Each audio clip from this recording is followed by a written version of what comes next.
Hey YouTube, it's Goddess, and I'm doing the review for Married at First Sight, Season 16, Episode 19, sliding toward Decision Day. So first scene is with Clint. Clint is like thinking over like their interaction with the experts the day before, and how some of the things that Gina said he really didn't like her comments, like how he was bizarre and strange energy and he felt bad and didn't make sense, like didn't make him feel good at all, which is understandable. It's just like, why did you choose to say those kind of things about him? Because first of all, he's not bizarre, he's fun, he's like energized, and he's a life of a party. And why wouldn't you want to be with a person that's that energized and that fun? Like, I didn't like the fact that she was picking on him and talking down to him and stuff and saying stuff like that about him as if that's something that you should say about somebody. Like, it's like, he's bizarre. First of all, why would you use bizarre? Bizarre means that the person is like a weirdo or something, and his behavior is nothing weird about it, like, at all, or bizarre about it. Like, he's living life and actually having fun and actually living a life unlike you, who just spends their time worried about work all day. And that's all you care about. That's bizarre, that a person can't get off of working and can't live life. Got to worry about work 24/7. Like, that's bizarre and weird. You're weird and bizarre, not him. Like, I'm like, ugh, I do not like Gina at all. Like, her attitude is piss poor. She's horrible. And then she always does that, like, where she says what she thinks that she can say about someone, and doesn't think that anybody's gonna say anything back to her. I don't like her attitude. Next scene was Jasmine and Eris. Well, they were showing the clip as if they want to show Jasmine and Eris, but it was actually Mac and Eris. McKinley and Eris, they're at the gym together with a training and working out there, like doing some boxing type workout. So they're talking about Decision Day. And, Eris is talking about how he's still thinking about it and how, like, their relationship is doing well. They're still sleeping in the same bed, him and Jasmine, and they're not on no Clint and Gina type of time, which I think is kind of like, that was kind of like a dig. Like, why are you bringing up Clint and Gina in your conversation about you and yours? You should keep other people's name out of your mouth when you're having conversations with other people. That was kind of rude. It's like, what did that have to do with you? You need to worry about your intimacy and the fact that you can't look your woman in the eye, and the fact that you think you more good than you really are, because let's be real, you're not even all that, Eris. So I'm gonna need you to stop putting Clint and Gina's name in your mouth in your conversations with people, and worry about your own situation, because I'm sorry, y'all situation is far from good, so you need to chill out. And then he was basically saying that Jasmine and him are working on it, and then Mac was like talking about that he slid in Gina's DM and told Eris that. And I'm just like, why are you sliding in her DM? See the disrespect. But when you were talking to Clint last week, you didn't have the balls to tell him to his face that you were sliding in her DM because you're a punk ass motherfucker. Okay. Keep on, McKinley. Get your ass whooped. I'm just saying, they're married though. Like, don't get mad because your situation with Dom didn't work out. Now you want to come and join.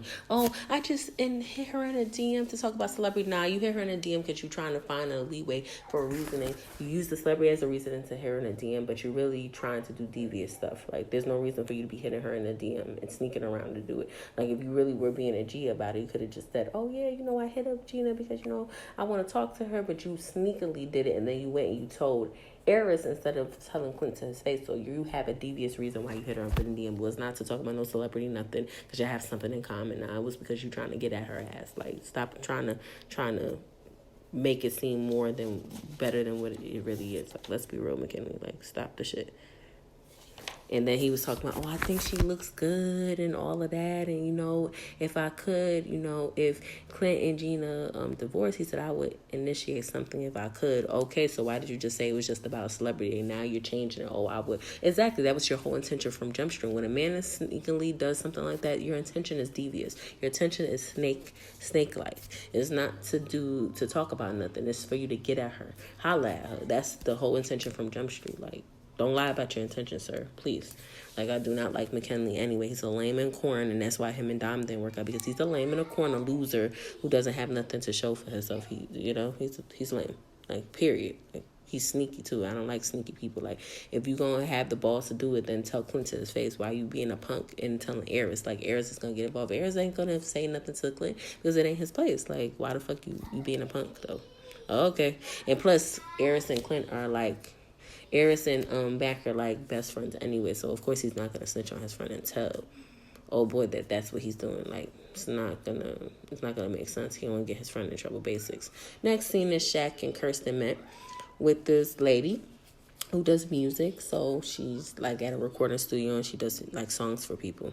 So they're going to make a record together about them and their journey together, and she's helping them write the song, and they're going along making a record and rhyming these words together. I'm like, okay, Shaq is coming up with some good words. And then Kirsten is talking, and he said Shaq's telling her to sing a verse, and I'm just like, okay, Shaq, now you're trying it. So Kirsten singing. I said, oh hell no, baby girl, no ma'am. I'm gonna need Shaq to stop lying, okay? To her, Shaq. Let's be real. She cannot sing. She can't hold a note. She can't hold a tune. She's gonna, like, I know the lady's gonna fix it, and that's nice and everything, but please, Shaq, stop the lies now. She cannot sing. She cannot hold a tune. Do not quit your day job, Miss Kirsten. Okay? Because you sound, oof. I don't know, girl. Your voice. No. I'm happy the lady mixed it. When the lady mixed it and it sounded nice, I was like, okay, that's what they do in these factories to fix these new day and age people's voices to make them sound, like good to the ears. Because I'm sorry, Kirsten cannot sing. Her voice, I'm sorry, no.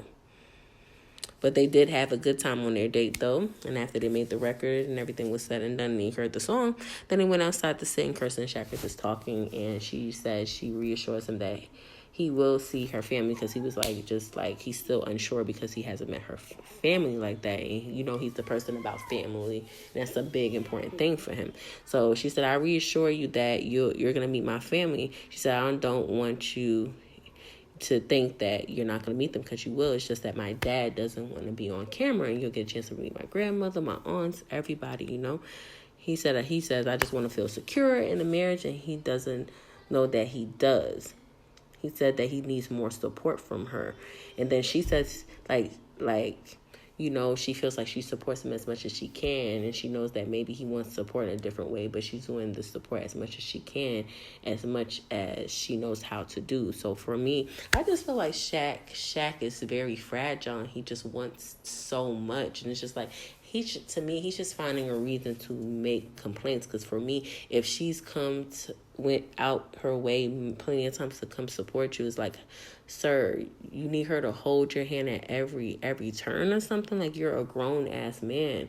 You're executive director. You're leading students. So why do you need your wife to hold your hand and support you through everything? I'm just saying, I know from some of my other things I've gotten on Kirsten, but I'm getting on him because I get he needs to feel secure in reference to her meeting her family. But he's met her mom, at least. He's met her mom, which is a little bit better than not meeting anybody. And my whole thing is, like she said, her dad does not want to be on camera. I'm sorry. He's not interested in being seen and being part of a show for people to gawk at him and look at him. That's the whole thing. But she said you can meet him. But my whole thing is, I can understand with him not feeling secure as well, because he could have met her father and the aunt and the grandmother, all those people off camera weeks ago. Why did you wait till it was almost the end of the thing to meet them? Like, that's kind of why I could see why he's kind of questioning you. Like, are you sure you really want this? Because you're taking too long to let me meet very important people that are close to you. You've met plenty of people from my side of family with no problem. They've come out of town. They've come with no problem to meet you because it's important. But with me, like, it's like, I'm not getting it. So she was just reassuring him that, you'll see them. And then he says that that she needs to kind of adhere to his needs and support him, like he's doing what she wants. Like, she wants more affection. He's going into that. He needs her to support him, the way he needs her to support, because he needs to be happy. His needs need to be met as well, which I understand. Like, she has to do more to prove herself, because he has kind of went out his way to do things for her just as well, and he's fixed himself a whole lot more than she has. So she's going to have to give a whole lot more for him to trust her, in a sense. And then she said, trust me, it's just up to you to believe me that I'm willing to make the changes that you want, that I'm going to support you, and you're going to meet my family. You just have to believe me. That's all. And he's like, okay, I believe you. So that's it. Next thing is Clint and Gina, and he's driving her to a ranch.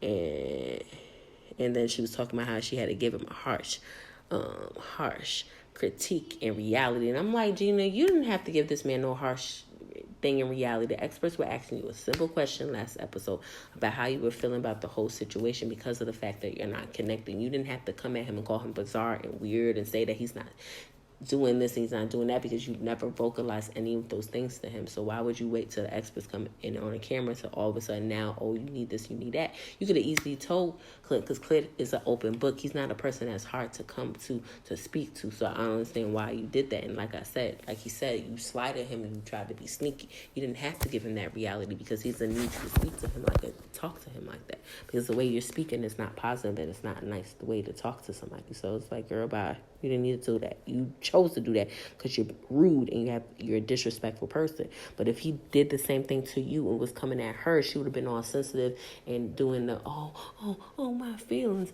But she thinks it's okay to hurt his feelings because he's a man. It's like, girl, bye. Like, you're disrespectful. I'm sorry, girl. Good night. So they were on the date and they were riding horses, and the horses look all nice. And you know, Clint is very good with animals, period. So they both get on the horses and they're riding around with the horses. They're both having a good time. And you know, he made a picnic for them after they had the riding of their life and they're enjoying their time with the horses and stuff. Then they sit down and back at the ranch, and then he made a picnic for them and they sit in the back of the ranch. So basically, no, during this time, like, they're just drinking. He opens up a bottle and click, poop, opens up the bottle of champagne and they're drinking it. You know, he's real, like, somber. He's not being himself because he's still, like, in his mind about what she said and what she did. And he basically gonna come at her and ask her about what she said and the reasoning behind it, because he's not understanding. He was totally blindsided and totally confused. Like, what is going on? Like, you're tripping. Like, and I'm with him. Like, why do you feel the need all the time to sneak diss him all the time and say things that are not appropriate? I'm not understanding that about her. But if he does it to her, she gets all sensitive and she doesn't like the way it feels, but she thinks it's okay to do it to him. And it's always unwarranted every single time. It's just out of the blue. And it's just like, this is the reason why she's been single all this time, because of her goddamn mouth. That's part of it. And the fact that she's so deep into working. Those are the top two reasons why she's been single all this time, is because of her attitude and her mouth, how she says things to people without thinking or caring about it, because even her wording didn't even make sense. How is he bizarre? Like, girl, bye. She's a disrespectful girl. So Clint was asking Gina, like, he said he didn't like the comments that she made when they were talking to them experts. He was calling her out and saying, you called me bizarre and stuff like that. And she said, I didn't say that. And she said, and then she contradicted herself and then repeated exactly what he just said again. So it's like, baby girl, you did say he was bizarre and outrageous and weird. And it's like, really, girl? She's irritating. She's frustrating. And then she said, it's just that you being silly and it's outrageous and bizarre. And it's just like, how is him being silly in the life of the party bizarre and weird? That's not bizarre and weird. That's being a normal person enjoying his time. She said, well, you're drinking. He said, well, I don't drink often, though. It was us on a weekend with couples and we were having a good time, and then it was his birthday. So he's not supposed to drink and celebrate his birthday. Like, what is she talking about? It's just like, girl, you got your nerve. Like, I can't stand her. And for her to be calling somebody weird and outrageous and wild and all this other stuff, like, let's be real, boo-boo, with you got a lot of nerve to be judging someone with your boring, lame, duck lip, Botox looking face. Got the nerve. Like, I'm just saying, I just get tired of her always constantly coming for this man. You judged him about his hair, which is nothing wrong with his hair. That's his style. Everybody doesn't want to walk around looking the way you want them to look. That's the way he wants to dress. That's his business. Just like me, I'm going back to wearing freeform locks. A lot of people do not like the freeform lock look, and they judge and they talk shit about it and have a problem. But it's not for them to like, because it's my style and it's the way I want to look. So it doesn't matter. And it's the same thing for him. He likes having long hair, and he likes having his hair long, and he likes to trim it and take care of himself, which is nothing wrong with that, and it's his prerogative. Just because she doesn't like it and doesn't find it attractive doesn't matter, because she's not the most attractive her own self. With all that Botox that she done put in her face, she's not that cute either. She needs to stop with the Botox and leave her face alone, because it's not appealing and doesn't make her look that great herself. So she shouldn't be talking about people when she doesn't look the best her own self. Like, sorry, boo-boo, you not no next top model or something. Let's stop trying to act like you so great. Like, you're not. You're the one that's weird, in my opinion. Because first of all, who sits there and talks about a job in a salon 24 hours a day and can't stop and actually be a normal person and live their life and have fun and enjoy laughing with someone, enjoying their time with someone. But instead you want to sit here and be catty with the man and talk down about him all the time like he's doing something to you when he's not doing nothing to you. The man takes you out places that you've never been, do different, enjoyable, different things. Those things that he's doing, that's not him just doing anything. Because if he was being boring, all y'all would do is just stay at the place like what Kirsten and Shaq be doing, where they don't barely go out anywhere. Like, they don't go on dates like y'all go on dates. He be taking you hiking. That man took you on his boat. He talked about with his family, about the fact that he has a whole bunch of people that have boats in his family and the different things, talked about his life. It's like this guy shares so much, and he does so many different interesting and fun date ideas, and he's very outdoorsy. And you claim that you athletic, so you should have no problem with the outdoorsy stuff that he be doing. So for me, it's like she's full of garbage and malarkey, and they're not going to choose each other at the end, like I said, because she really is not trying. She wants him to try, but then she's not trying. So it's just like, he's not putting forth the effort because you're not doing it. And for me, I'm not going to sit there and try to win someone over that has a bad and negative attitude about me, and I am nice. He's the nicest person there is. He is fun. He has high energy. He likes to do adventurous stuff. He's spontaneous. He does a lot of cool stuff, like stuff that he be thinking about on dates. I've never seen a lot of people think of doing those kind of things for dates. So it's like, he's a fun guy. He gets along with your dog. He treats your dog real good. He visits your salon. He's been an open book, and he's been real sweet this whole time. This man, only that one time y'all had that interaction, he came for you because you started with him first. It wasn't that he started with you. You came for him for no apparent reason. So that's the reason why you got what you got. You got a taste of your own medicine, and you couldn't handle it. So for me, I didn't like that. But I did like the fact that she apologized when he brought to her attention that what she said hurt him. And she was like, oh, I do apologize for saying the things I said. I kind of might not have meant bizarre. I think my wording was kind of wrong, and I do apologize for saying it. I said, yeah, you need to apologize because it's just not right. And she was saying, I do want to be with someone. I do want to share my life like what we're doing now and the different things that we're doing. I want to share my life with someone and be with someone. So this is like kind of what I want. So this is the reason why I'm doing this whole experience. And I'm just like, girl, you're not going to find anybody that wants to be with you. I'm so sorry, because your attitude is piss poor, and how you talk about people is piss poor. Like your mouth is just like too reckless. And you coming at him for no apparent reason. It's just like, what was the reason? Like, she does too much. I don't like her. Next, Chris and Nicole, they're having dinner outdoors somewhere, and they're sitting there having steak and this nice little salad. And, Nicole was loving that steak, and girl, she was looking nice. I like that beautiful lavender little dress she got on. She looking good. That woman is taking good care of her body.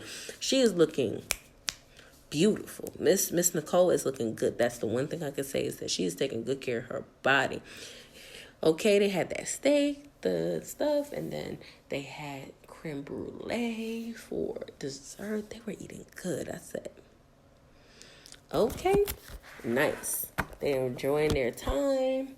They had a private little chef. It was real cute. And then she started talking about the important stuff, because it's still decision day.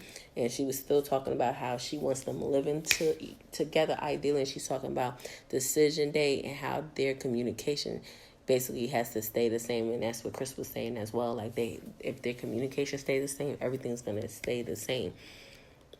That they have to stay in the present. And she says that she wants them to live together, and she's not confident and comfortable because they're not she wants them to have already got this situated, them living together, because she doesn't want them separate. And if they're living separate, she said, if they're not living together, are you not confident in the situation, or are we not comfortable with one another because we don't want to live together after the fact? So she just wants to figure out the living situation. It's very important to her. And he's like, oh, we can figure it out. He said, it's a huge commitment living together. And I'm just like, sir, you already living with her. What are you talking about? It's a huge commitment. You already living with her. How's that a huge commitment if you're already doing it? Oh, because we have to put money into it. My nigga, you putting money into paying for a place. You live with her. You're married to her already. You already made a huge commitment. You're married to a random person you didn't even fucking know. What are you talking about? He's not making making no sense. The stuff is not connecting. It's not connecting. The statements he's saying with what the actions he's doing is not connecting. It's not matching. It's not matching. Like, it's not making sense to me. Oh, well, it's too much to live together. But it's not too much for you to marry a random stranger you never met a day in your life. That's not too much, though. Oh, Chris, sometimes there's a mental disconnect there for me with him. He's slow as fuck. He's really slow. It's really slow. It's really slow. Okay. It's like, I don't know how she could be with him, because sometimes that stuff don't be connecting. His neurons up there don't be working all the way when he say the things he say out his mouth. It don't make no sense. Chris, are you serious? You're stupid as hell, sir. You're dumb. What you're saying makes no logical sense. It's too much to live together after decision day. We'll think about it. We don't need to talk about it. But it's not too much to marry a random stranger that you don't even know nothing about. Okay, sir. So then Nicole was saying, like, she just wants them both to make the decision based on how they feel overall, not just how they feel today, because things can change, and they want to be thinking about overall to make the right decision for us, for you. And he said, let's just focus on decision day. And I'm just like, boy, bye. I'm done with him. I'm done with him. He's an irritation. I don't know about him. He's dumb. So the next scene is Pastor Cal and Piper. They meet with the couples. First couple they meet with. They speak with Jasmine and Eris, and they were talking with them. And they asked Eris how they feel about their relationship. How's everything going for them? How they feel like everything's going so far. And Eris says that they have made little progress, and they're like, there's more, so they're talking more, they're greeting each other more. And then Jasmine was saying how he's like texting her and checking on her more often, like Dr. Piper was saying. They said they're talking more, and that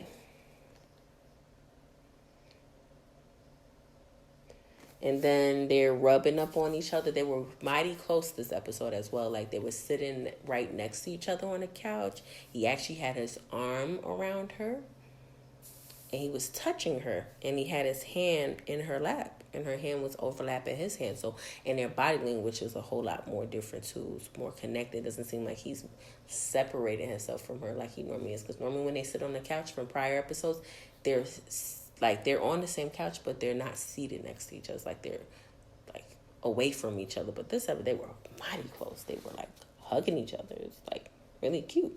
And she's speaking about more that he feels more at ease with her around. That's what Eris was saying. He said that when she's around in different settings, that he loses his social anxiety and feels a whole lot better because she's there. And then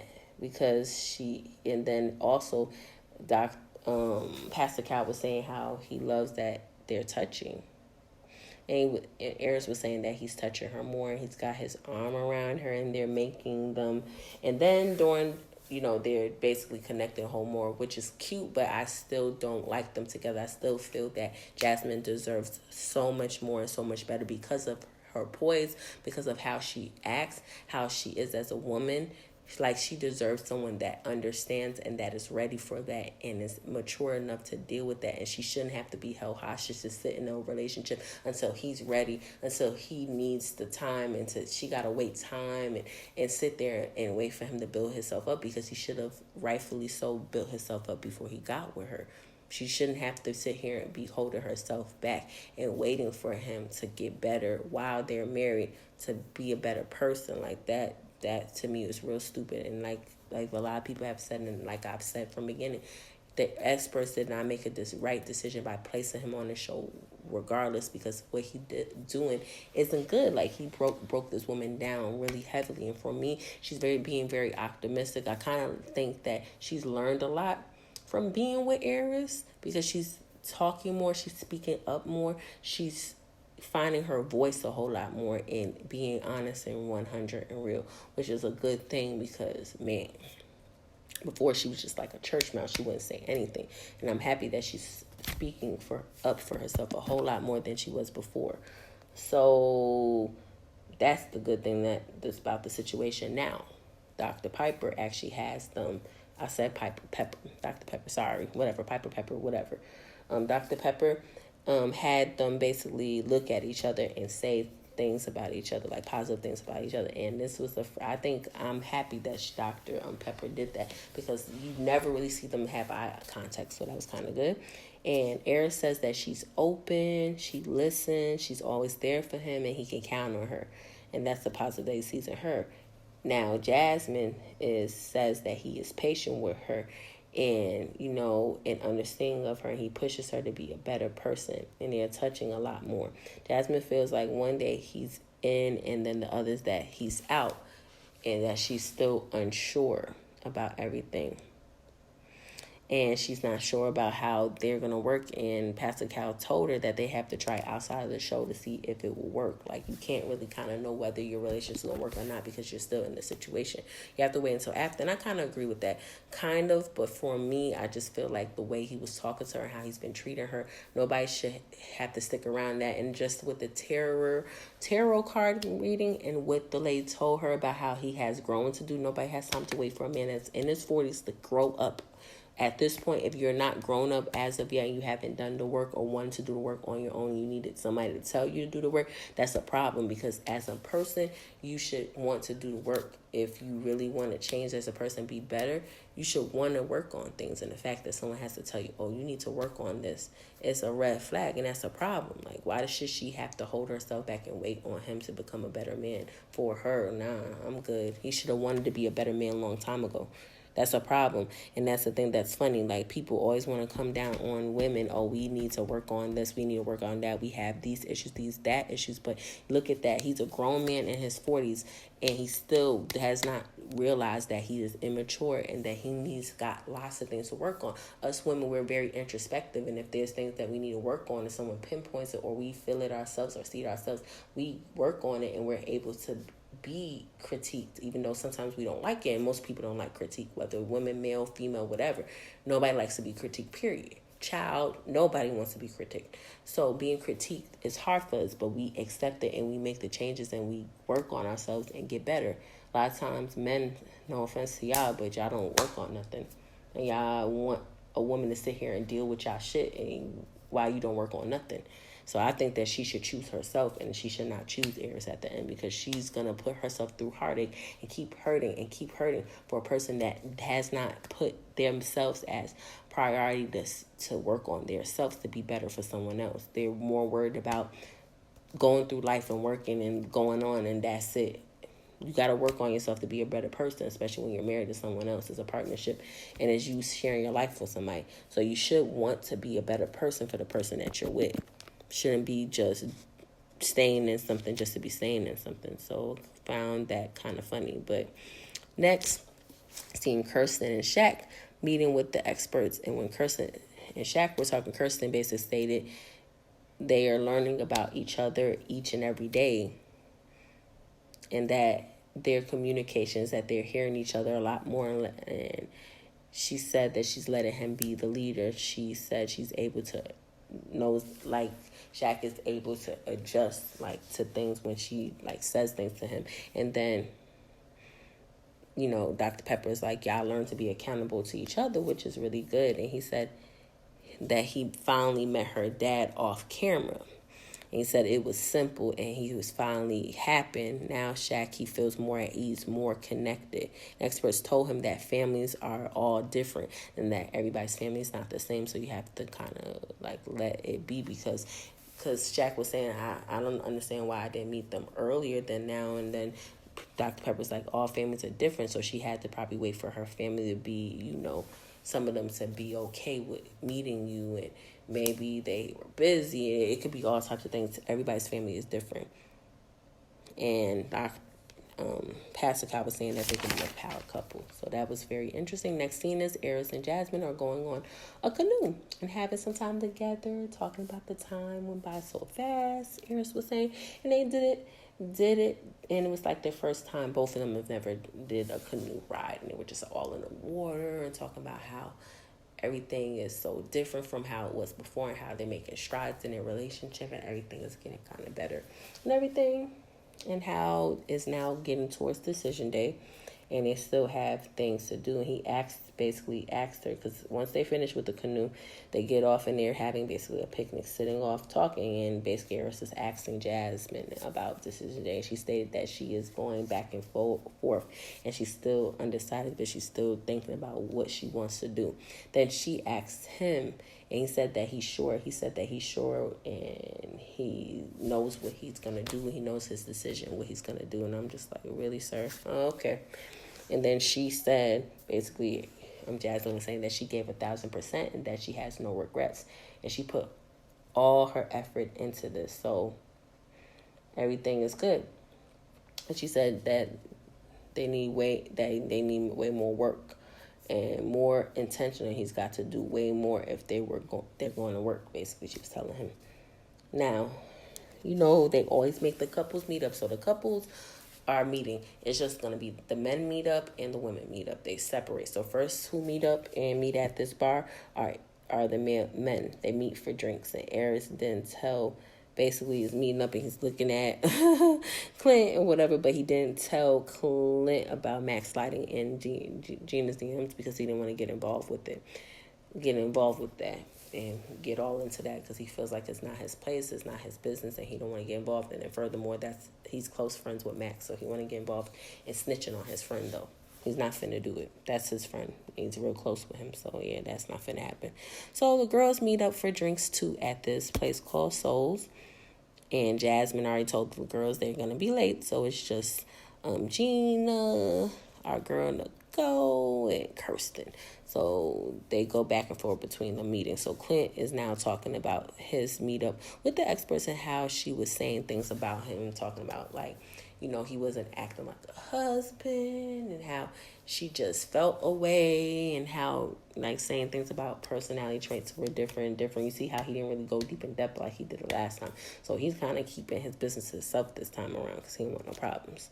So then Chris was talking about Decision Day and how he's just waiting for them to have just waiting on what he's still thinking about it, and he just feels like she keeps asking about what he's gonna pick and he's gonna say yes and keeps asking, and he just feels a lot of pressure and things like that he's still thinking about Decision Day. And Clint was saying that he's waiting for them to have an argument. Like an argument. He said if y'all survive after an argument, everything's going to be good. And Clint says, and then Eris was saying, I don't think that, Chris is going to be bad in an argument. He said, I think Nicole's going to be the one. He said, yeah. Clint's like, yeah, Chris is a nice little Labrador. He's a nice little guy. I don't think he really going to really do nothing. And then, they go back to the girls, and Nicole's talking about that she wants him to make the right choice for him and not to just pick her just because it feels good now. To think about it overall and to do what's best for him and not what he thinks that he should do just to save face. She wants him to make the right decision. Okay. Okay, Nicole. Then guess who shows up? Jasmine, looking all beautiful with that green dress all fitted and kitted. She got her hair all cute. She got that makeup beat to the gods. I was like, you better get it, girl. She was looking good. I'm starting to think green is her favorite color because she's been wearing green a lot. I'm starting to think green is her favorite color because she's been wearing green for a bunch of episodes now. Okay, girl. Green is your favorite color, ma'am, because you be wearing it like it's no tomorrow. Okay, Kirsten hopes Shaq works through the small stuff and that they work through the little issues that they are having with everything, and that they stop both being uptight. Nicole says that he needs to get out his head and stop being so emotional. If he does that it can work. And, Kirsten gives her a little look, and I said, ooh, during a reunion, that's going to be good, because I think that Shaq really doesn't like Nicole, because remember that a couple episodes ago when they met up as the people, not at the retreat, but before the retreat, where she was saying some stuff and speaking on a relationship during the meeting, and Shaq got really teed off and he walked out, and then Kirsten followed him.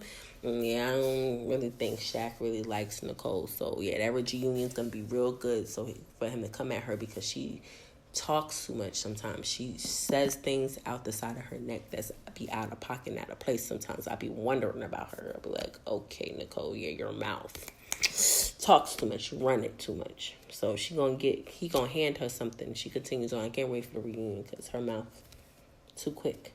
And then next you see Shaq told them about the fact that he met her dad. And Clint said it took 2 months to meet him, but that's good you met him.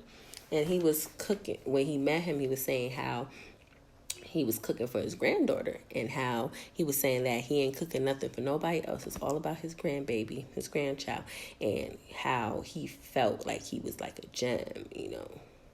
And then Clint asked, do you guys have fun together? He was asking Shaq, and he said, not really, he said, but he says that they feel like the pressure of the show and stuff, so he feels like that they would have more fun after the process, after decision day, basically. And then Clint asked, could he see himself single again? And then Shaq said that he kind of likes coming home to Kirsten and being in that situation. Like, he's so comfortable and so happy with their situation that he couldn't see himself going back to where it was. And then Clint asked the same question to Eris, and then Eris was saying that yes and no. Yes, he's kind of used to the single life in sense, but then no, because now he's so used to being with Jasmine now and with Duchess, because when when they had the retreat and then he had to come back home for something with his job, when he came home and Jasmine wasn't there, it felt weird. When Duchess wasn't there, he just felt weird. So it's he kind of getting used to saying that he's married now and he has somebody, so he's thinking about it in a sense. Then they go back to the girls, and then Jasmine said that, talked about the fact that she, was at that class with Gina and how he was saying that she was sexy, he was throwing dollars at her, and they was like, yeah, if you look like that, you be looking, I can understand throwing them dollars and everything. He said he did call me sexy and everything, that's cool and everything, but those are just words though, I need to see the action. She said that he said, when they met with the experts yesterday or what have, that he was saying all the right things in front of the experts and all of that, but she needs to see some action and quick and everything in a hurry, because she needs to know that it's genuine, that he's being real about his intentions and stuff like that. And they were like, ooh, we like the confidence. And then Gina said, I hope he makes the wise decision, because they said that she loves Eris and everything, but I hope that he makes the right decision in picking her, because she's a great person. And if he doesn't, he's going to regret it. He's missing out. And I'm like, the person that got the nerve to be telling somebody else that someone is not treating their spouse right, and you don't treat Clint right. You treat this man like a dog. The man be doing all these nice things for you, and it's just not enough for you. You're never satisfied and happy, so you need to be quiet and trying to give people advice. Your advice is garbage, because you are just like Eris in your relationship. You don't treat your significant other right, so go sit down somewhere. I hate people that their situation is bad, but they got all the good stuff to say to someone else when they the problem in their own situation. Girl, bye. And then they were dancing, and Kirsten was teaching Gina and Nicole how to do the slide. They were doing when you at the family reunion, you be doing a little slide. When I'm at African Mental Med, that they be doing a little slide and they be playing a little music. And then they be boogie, woogie, woogie, and they be doing a little slide. The electric slide shit. That's basically what they were doing. They were showing Gina and Nicole how to do it. It was so cute. Kirsten and Jasmine, it was cute. And then out of nowhere, these men came up to them, shaking my hands. Oh, God. All these black men came out of nowhere. And I'm just like, okay, what are y'all doing? And then they basically were talking, and Nicole, she the life of the party, so she always got to be the first one to talk, because they were talking, and then she was told them we're married, and then they were they toasted to the married life, and these men were so annoying and so aggressive, talking about, oh, we could tell you the aggressive, you the strong one in the relationship. And she said, yeah, I'm kind of the strong one. They said, oh, you would have baited. And I'm just just because she's more forthcoming in her relationship does not make her man a beta. Just because they're positive and they actually treat each other with respect doesn't mean he's a beta. And see, this is what I'm talking about. That's why y'all motherfucking dudes that came up to of them is fucking solo. And you ain't married because that's not called being a beta, treating your girl with respect and actually listening to her and actually being nice to her. That's not called being a beta. It's actually called being a person in a relationship that has respect for the person that you're with and actually cares about the person and actually wants to be in a sustainable, happy relationship. That's not called being a beta, treating someone with respect. So you want him to treat her like shit and not let her have a voice or talk for herself or anything? Like, boy, bye. I'm telling you, they need to shut the hell up. They were doing too much disrespectful stuff. I was not liking none of them. And none of them was even that cute for them to be coming out their neck talking about anybody's significant others looking the way they was looking. I was like, oh, God, please. They were like stereotypical losers. Black men just stupid, couldn't deal with it. And Kirsten was like looking like, oh, I want to go home. Kirsten said, it's nice for the guys to come here and all, but I got to go. So they were still talking to them or what have. And they were still talking to the men. And one of the guys was like, oh, I breed dogs. And then Big Mouth Nicole gonna tell him, oh, yeah, Jasmine does too. Why are you telling that dude that you didn't have to do all that? See, you telling information that's not necessary because Jasmine wasn't even talking to him. He was talking to you. And then the boy was like, oh, yeah, I'm going to go from you and go over there. And then he was like, ha, ha, ha. I'm just like, he's a corn. I hope she didn't. Like, the attention was cute and everything. But, ooh, girl, I hope you really did not give old boy your number because he's lame. I could tell. Please don't. Please don't. Those men were definitely rowdy and rude. They were getting on my nerve. And basically, old boy that breed the dog was trying to get at Jasmine. And she basically was like an attention. But she was like, I'm married, though. But the attention is nice. He was all up on Jasmine. It's like, I got the 704 with the car outside. You know, you could come on out there. I got you. Let's go. And he had the keys. Look at the keys. And I'm just like, boy, bye. Who cares? I'm like, oh, God, it's corny. Girl, I thought your husband was annoying. Ugh, that boy was nothing but lame. He need to go somewhere. Like, he was just like, he was not cute. He had some fitted cap on. I like his glasses, though. He had a clean face. His skin was clean. He had a little goatee and everything. He was all right looking. He wasn't bad looking. He looked a little bit actually better than Eris a little bit. But I just wasn't impressed with, like, just his cockiness and the way he was coming at her and disrespectful. Like, she's married anyway. Like, what are you doing? He was all up in her face.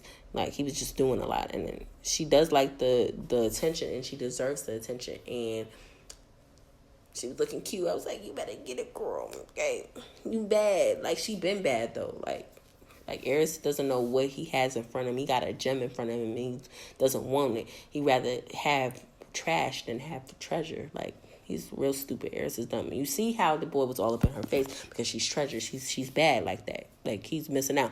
So, next scene is everybody. Next scene I thought was we were going to see the end of it and see if he got the digit or not. But I guess they wanted to keep that discreet. Keep that for something to cause drama or whatever later for the reunion, I guess. So everybody went home. Nicole went back home. And she told Chris about Jazz having a suitor and how he was all up in her face. Then Gina and Clint were talking about their night and how everything went. And she said, oh, these guys came up to us trying to talk. And he said, and at first I thought they was strippers. I'm like, really, Gina? You thought they were strippers trying to come up to you? Really? I'm dead. And then Clint gonna talk about, you had the dollars out? He said, no, I didn't have the dollars out. I'm like, Clint, bye. You really believe that dumbass story she told you? Boy, bye. Next thing was Jasmine. She came back home too, and she was talking to her husband, taking off her shoes and her clothes, and she was like, oh, we went to this place called Soul, and they had a good time and everything. And I'm happy she wasn't stupid enough to snitch on herself and tell, because none of his concern. Like, boop, boop, we need to see if we make past decision day. Boop, ain't gonna tell you nothing. And then they were talking. He was like, oh, everything has changed. I'm a whole dog dad. Before I didn't like the dog, but I love the dog now. She said, I grew, and it's all because of you being honest and upfront, and I want to thank you for that, for helping me change as a person. Then the last couple they would talk with, Shaq and Kirsten in bed, and they're talking about decision day, how, they're still trying to make the decision and think, and they're praying about it. And they prayed before they went to sleep and said good night. And then he was saying, that's for you to decide. Shaq was saying, but all in all, the episode was good. It was killing me, though. Jasmine, I hope she didn't get that number from that lame-ass boy in her face, because he acts like a little-ass boy. Please, girl, you already married to a little boy. You don't need another little boy. Hope she didn't do it. Okay, but girl, do it if you want at your own risk, I guess. But like, comment, subscribe. Tell me what you think. This episode was lit though, but tell me what you think. And this is Goddess. Talk to you later, YouTube.